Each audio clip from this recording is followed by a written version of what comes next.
everybody.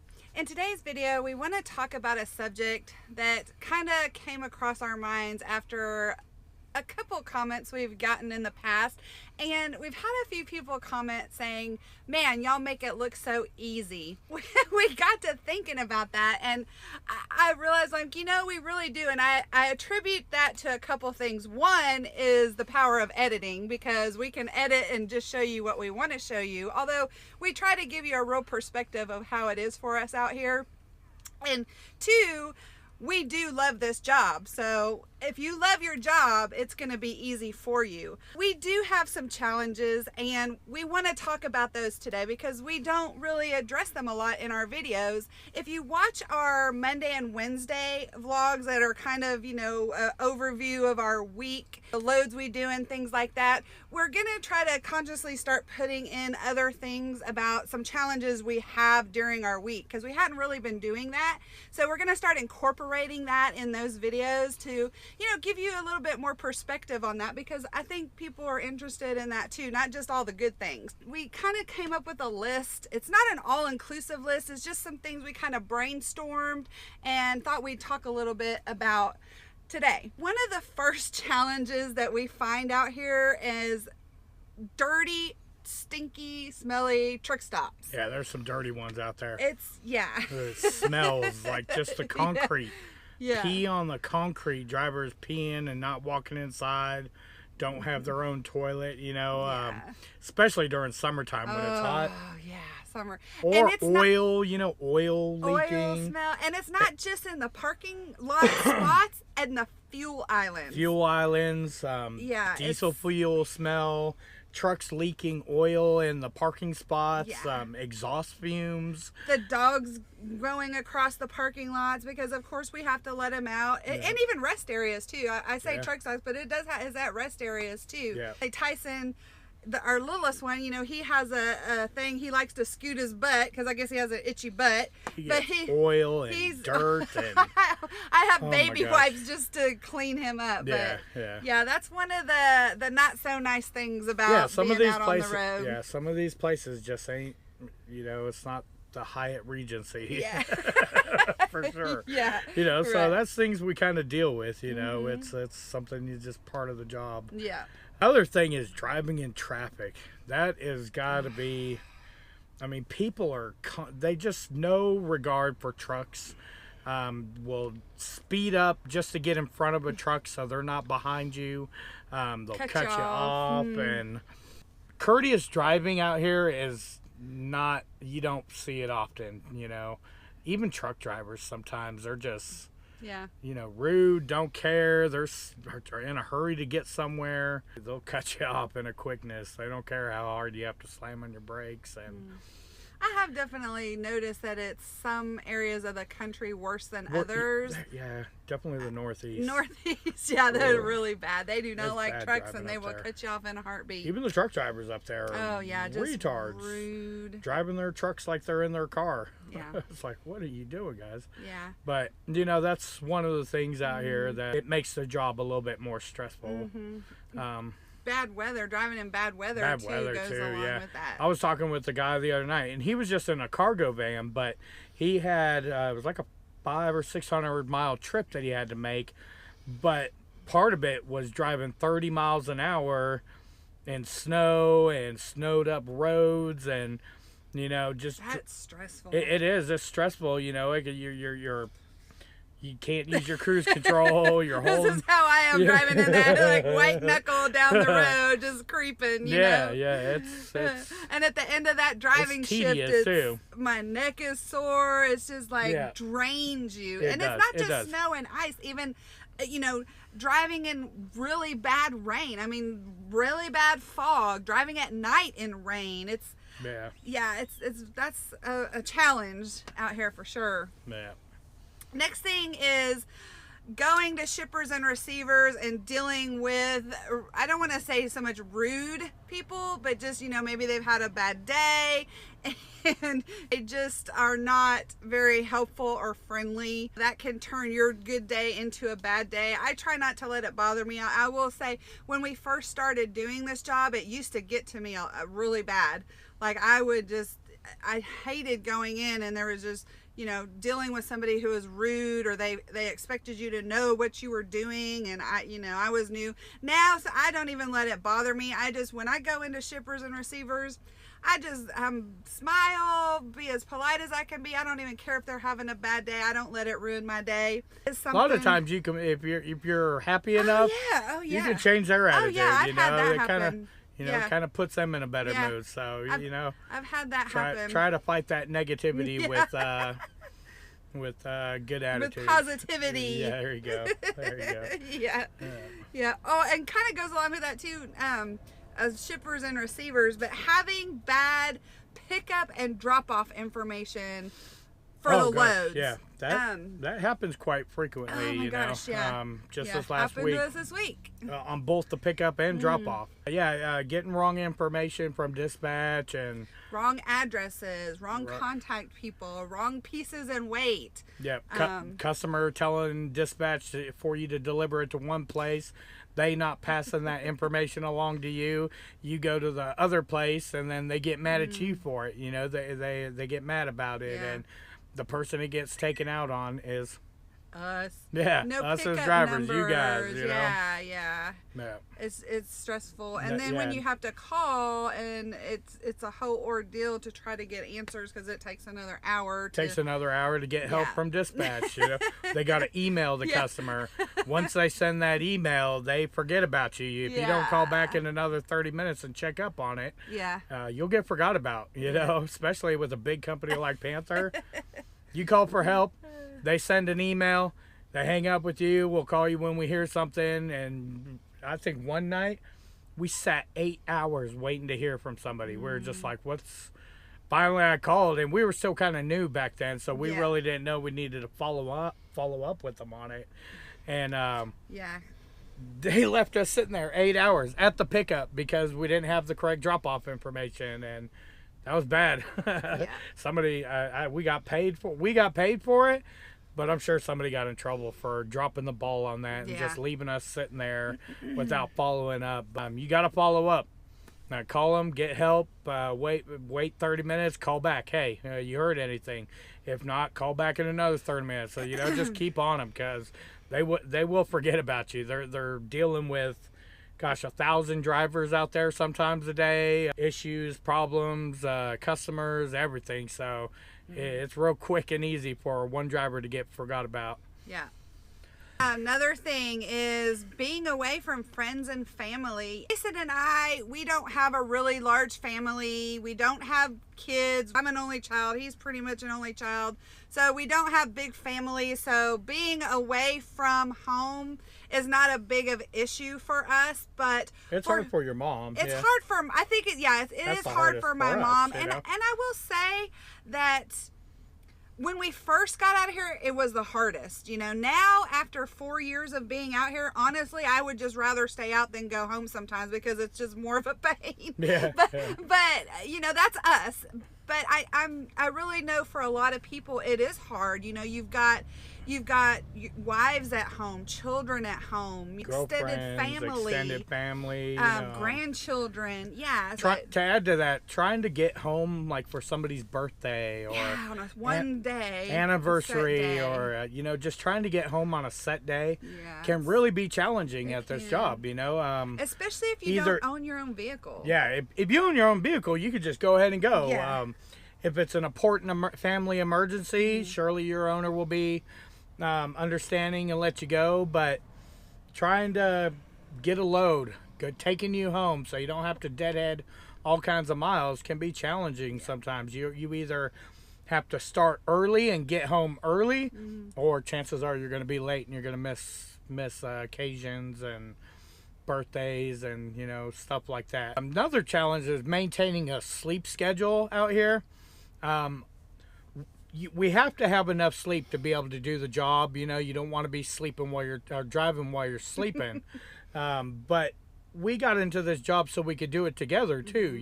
We wanted to work together, and we like spending time with each other out here. So, you know, trying to balance that schedule sometimes. If we're going to be able to spend enough time one day, long trips like going out to California, we need enough sleep to drive those full shifts, but we also like to sit up and talk and, you know, talk about life stuff, our goals, our plans, just everything, you know, and we like to spend time together too. Yeah. So that can be a challenge sometimes, trying to maintain that same sleep schedule.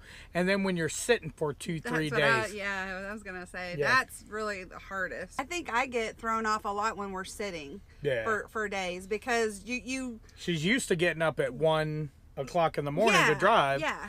But when we're sitting, she's not going to get up at 1 o'clock in the morning. I'm not going to go to bed at 4 or 5 o'clock in the afternoon Right. when, you know, it's just, and it's, yeah, that is a challenge, and we still haven't gotten totally past that. It's gotten better for sure. You know, it's just something we deal with. We get enough sleep. That's not an issue, but it is a challenge. You don't want people to get out here thinking they're going to be together 24/7, because that is not the case for team drivers. Right. I mean, husband and wife, it doesn't matter. You're not going to be together up in the cab or in the sleeper 24/7 when you're doing lots of runs, and you know. That's just a fact of this job. Going to go along with that, sleeping in a moving truck. I know we've talked about that before. That's a big challenge, trying to get quality sleep while the truck is moving. Sometimes they're easier than others too. It just all depends on what part of the country you're in. There's certain places like in Louisiana on the 10 and the 20 that are just not. The roads Oh suck. gosh, and having the right bed can play a big part in that. The bed in our truck is an inner spring mattress, and while it's super comfortable to sleep on while you're sitting, when you're going down a bouncy road, that inner spring is not the best thing. It adds to the bounce, you know. So we're considering getting like a memory foam, a really good custom made one. There's a company that does them. I think it's like Road Dog Mattress or something like that. That makes them. But yeah, having the right bed can definitely play a big part in that. But it takes some getting used to sometimes. Sometimes you might just have to wake up until you get back on smoother road, then try laying back down. Then there's other times where if you're on a run to California, across the 40, it's typically it's pretty smooth. Pretty smooth. You go through a few cities here and there, but nothing horrible. No, you don't get the stop and go traffic like when you're in the Northeast. And that's why we really like going to California. Yeah. We get the best sleep and can stay on schedule with our sleeping. Yeah. Although when we get to California, that's a whole nother story, because they're time 3 hours. But you know, we're on Eastern time and they're Pacific Standard Time, that just throws it way off. The next thing, not showering daily, not being able to shower daily. I mean, I know, but people probably say, well, why can't you take a shower every day? Well, you know what? When you're on a schedule and you got to go, and there's times where we can't stop and shower every day. You know, we try to stop and shower as much as we can, but there's times you just aren't going to be able to do it every day. I know people don't want to talk about that, but it's a reality. I think the longest we've gone without a shower was probably about 3 days. Yeah. And we weren't stinking. We weren't those stinky truck drivers that never shower. But, you know, we were using baby wipes, wet washcloth to clean up. I mean, we have a soap sink. And water. You know, you can take a bird bath. A little back bird here. bath to kind of freshen up. Use some body spray. Some dry shampoo. You know, you got to do what you got to do sometimes. But that's. We don't talk about that, and that's one of the things you're going to run into out here. Yeah. Sometimes if you've been running all week and, you know, you get to that truck stop, you may need a shower, but you're so tired, whooped, and you had a long week and a stressful week. Maybe you had problems at shippers, and, you know, just everything went wrong that week, and you just like, oh, I'll wait till tomorrow. Their thing is, being independent contractors is, we don't have company health insurance. That was a big thing that we had to get used to, because coming from jobs where our company paid part or all of our health insurance, and then coming to this, we don't have that anymore, and that's a real challenge for some folks. Now with us, we don't take a lot of medications, we don't go to the doctor, we're pretty healthy folks medical wise, but there's a lot of people that need health insurance, and that's challenging, to find health insurance that doesn't cost you an arm and a leg and is going to cover things for you. We still don't have health insurance right now. Yeah. We just feel we're healthy enough. We don't need it yet. Yeah, we put money aside for things emergency like that, kind of stuff. Something is to happen. Yeah. And every year I kind of do check into it, and I'm